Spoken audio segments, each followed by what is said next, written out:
I'm Margie Patchett, Executive Director of Volusia Tax Reform. We've invited the candidates for County Council to sit down and discuss issues facing today's voters. This is what they had to say. Property values have been in decline while Volusia County has become one of the highest tax rates in Florida. What would you do to address this issue? I think it's a combination. I think some of the steps we've taken to eliminate the impact fees and hopefully continue to streamline government and make it more efficient and cost effective. We can continue to bring down the millage rate. I know on the county level that we've been working to do that, and that's a continuation. Keep bringing down the property tax rate so that folks will be willing and come to Volusia County, and therefore property taxes will go up as more people are shopping for those homes. That's all part of bringing jobs to the area. We need to streamline the development process, streamline that so that people can go back to work, and then they'll have money to buy those homes and the value will go back up. So it's kind of a catch-22. We need jobs. We can't get jobs unless we bring down the property tax rate. So I think what we really need to do is improve jobs by getting government out of the way. Sunrail is under construction and slated to begin operating in 2014. How do you see it sustaining itself in the future? Well, obviously we need to make sure ridership is up, people are using it, and also we're getting traffic from both ways. We need to make sure that when we go down to the south into Orlando, that people also get on that train and come back north. I think if we are creative and have the proper Votran bus system to transport people around from the stations to our parks, to our working areas, that we can get enough ridership that there's enough revenue coming in so that the overall burden on the taxpayer is reduced and we don't have higher property taxes because of Sunrail.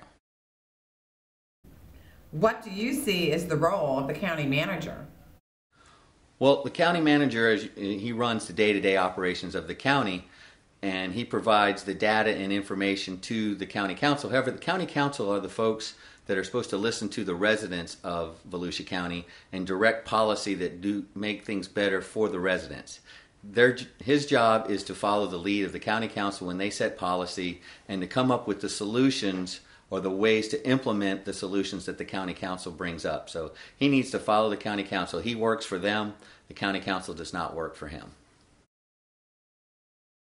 Name your top 2 priorities if elected.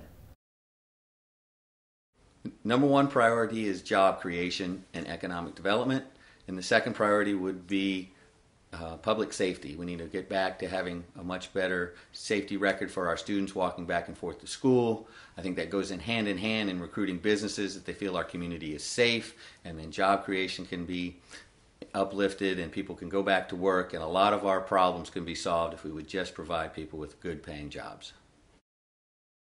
Superintendent Margaret Smith recently stated 58% of our children live in poverty.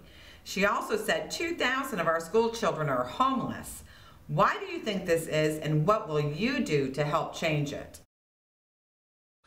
Well, I think it's part of the economic slowdown, whether you call it the Depression or the Great Recession. People have lost their jobs in Volusia County. We've been especially hit hard because we were a construction, growth-oriented economy.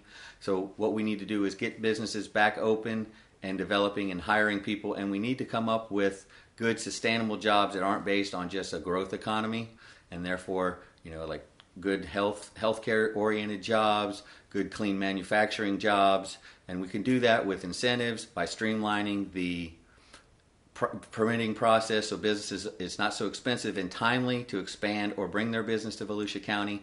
I think that all goes hand in hand. Is when the parents go back to work, they can support their children, and then the school system would have a better crop of kids to educate.